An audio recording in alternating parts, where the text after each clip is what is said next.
வணக்கம். அன்புக்கு பஞ்சமில்லை. இந்த தொடர்ந்து நான் பேசிட்டு வரேன். ஒவ்வொரு விஷயத்தை பற்றியும் நான் பேசுறதுக்கு எனக்கு நிறைய ஃபோன் கால்கள் வந்துட்டுருக்கு.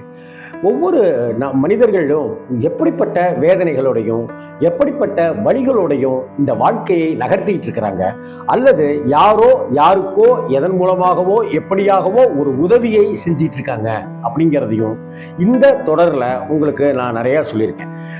10-11 சாப்டர் தொடர் இது வரைக்கும் தொடர்ந்து நான் டெய்லி உங்கள்கிட்ட பேசிட்டே இருக்கிற இந்த தருணத்தில் அன்புக்கு பஞ்சமில்லை அப்படிங்கிற விஷயத்தில் எனக்கு தெரிஞ்சு என்னுடைய நண்பன் அவன். கிட்டத்தட்ட 38 வருடங்களுக்கு முன்னாடி எனக்கு பழக்கமான அந்த நண்பன், என்னுடைய டீன் பருவத்தில் பழக்கமான அந்த நண்பன் அப்படின்னு நான் சொல்கிறேன். ஆனால் அவனை பொறுத்த வரைக்கும் அவனுடைய வழிகளும் வேதனைகளும் தான் அவனுக்கு முக்கியம்.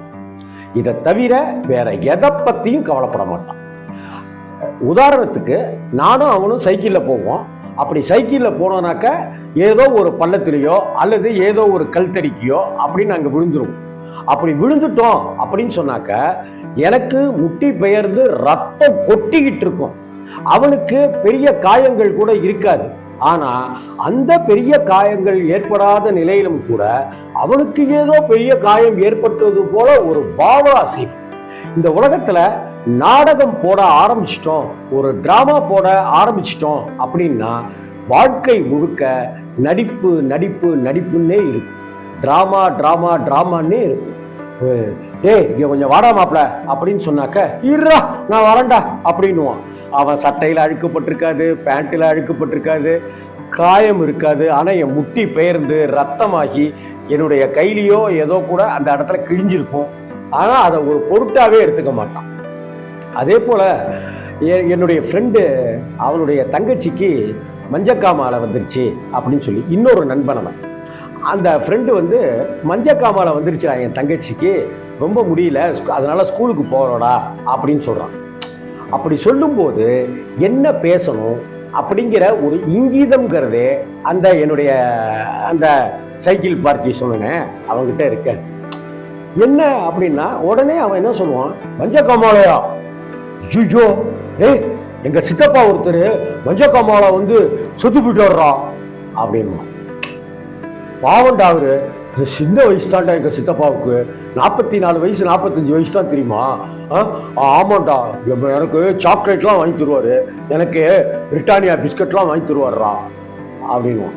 இப்போ நேத்திலேருந்து முந்தானத்திலேருந்து போன வாரத்துலேருந்து என்னுடைய தங்கச்சிக்கு மஞ்சக்காமாலை, அதனால நான் ஸ்கூலுக்கு என் தங்கச்சி வரலன்னு ஒருத்தன் சொல்லும்போது அந்த விஷயத்தை ஒரு சிகரெட்டை நசுக்குவது போல நசுக்கி தூர எரிஞ்சிட்டு தன்னை பற்றியும் தான் சித்தப்பா பெரியப்பா பற்றியும் தான் சித்தப்பா மஞ்சக்காமாலையில் செத்துட்டாருன்றதை பற்றியும் சொல்லும்போது எதிரில் தான் தங்கச்சி ஸ்கூலுக்கு போயிட்டு இருக்கிற ஒரு சிறுமி மஞ்சக்காமாலையில் இது மாதிரி பாதிக்கப்பட்டிருக்கா அப்படின்னு சொல்லும்போது சித்தப்பா அதனால தான்டா செத்து போனாருன்னு சொன்னால் அந்த பையனுக்கு எப்படி இருக்கும்?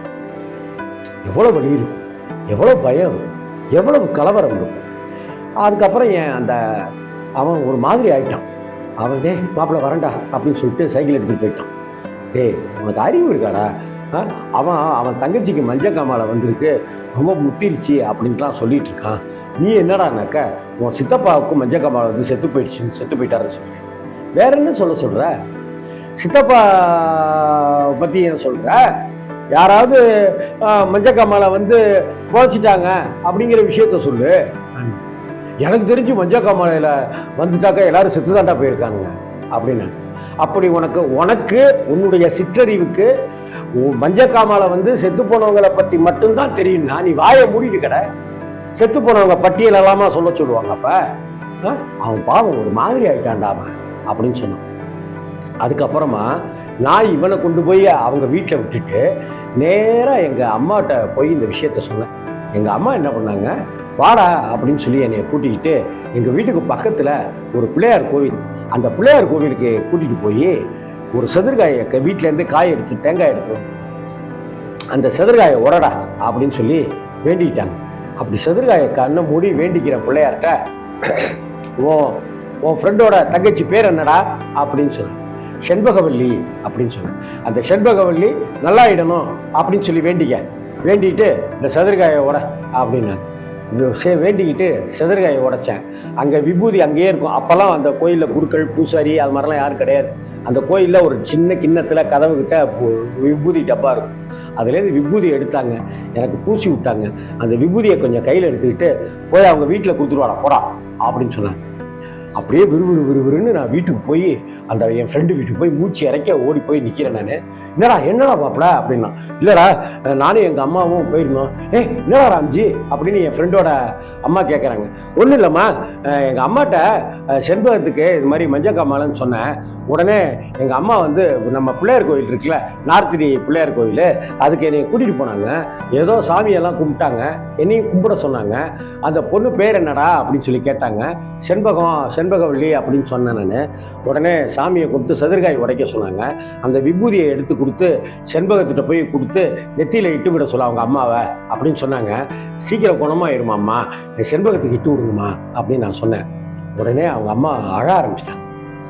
உடனே அந்த நெத்தியில் விபூதியை விட்டு வாயில் விபூதியை போட்டு தலையிலையும் விபூதியை 2 போட்டு பாக்கிய ஒரு பேப்பரில் போட்டு தலகாணிக்கு கீழே வச்சுக்கிட்டாங்க. கண்டிப்பாக குணமாயிருவாடா, எனக்கு நம்பிக்கை வந்துருச்சுடா அப்படின்னு சொல்லிட்டு அம்மா சொல்லி, அந்த பொண்ணோட செண்பகவல்லியோட அம்மா சொல்லி அழுதாங்க. அதுக்கப்புறம் வாடா இங்கே வாடா, இட்லி சுட்டு வச்சிருக்கேன் சாப்பிட்றா அப்படின்னு. இல்லைம்மா நான் வீட்டுக்கு போகிறேம்மா அப்படின்னு. வாடா கண்ணு அப்படின்னு எனக்கு இட்லியை கொடுத்து சுட சுட சாப்பிட வச்சாங்க. அப்போ நான் கிட்டத்தட்ட 18-19 வயசு எனக்கு இருக்கும். அப்போ அந்த இட்லியை சாப்பிட்டுட்டு நான் கிளம்புறேம்மா அப்படின்னு சொன்னேன். சரிடா அப்படின்னாங்க. நான் கிளம்பி சைக்கிளில் வரல, சைக்கிளும் கிடையாது அப்போல்லாம், என்கிட்ட வாடகை சைக்கிள் தான் இருக்கும். கிளம்பி அப்படியே நான் வெளியில் வந்தேன்.